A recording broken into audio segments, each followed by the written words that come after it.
The narcissist wants you to believe that you're too needy. And if you're in a narcissistic relationship, you likely identify with that label. In fact, you probably feel more needy than you ever have in any other relationship, and you may not be sure why. But the reality is you're not too needy. You have human needs, and likely none of them are getting met in this relationship, at least not consistently.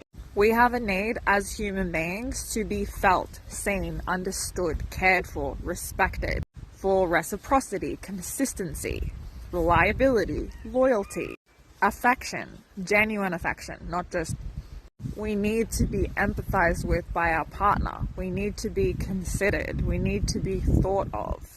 We need to be validated. We need our opinions and our needs to be taken seriously, not dismissed. We need to be valued. We need to feel like our partner cares about us. And what happens when your basic human needs aren't getting met? You feel anxious. You try harder and harder to get these needs met. You try harder and harder to be seen, felt, understood, valued.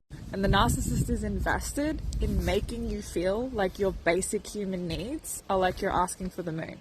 In making you feel like you're asking for too much, when what you're really asking for is basic decency, basic kindness and consideration. The unfortunate thing is that when you're in a narcissistic relationship, you would get better treatment from a stranger on the street. They would have more concern for your well-being and your welfare and your emotional needs than a narcissist does. So you're not too needy. You have needs. All human beings have needs. We have basic human needs.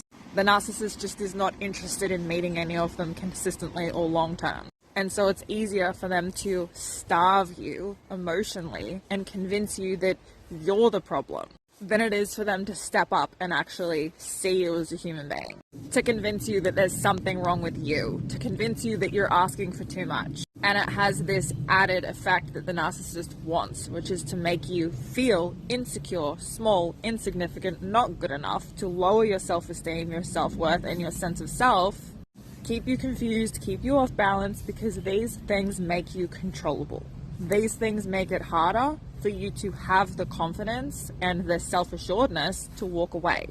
Let me know in the comments if this resonated with you. And if you're new here, I'm a narcissistic abuse educator and a narcissistic relationship recovery coach. Make sure you hit follow and you can book a session with me through the link in my bio.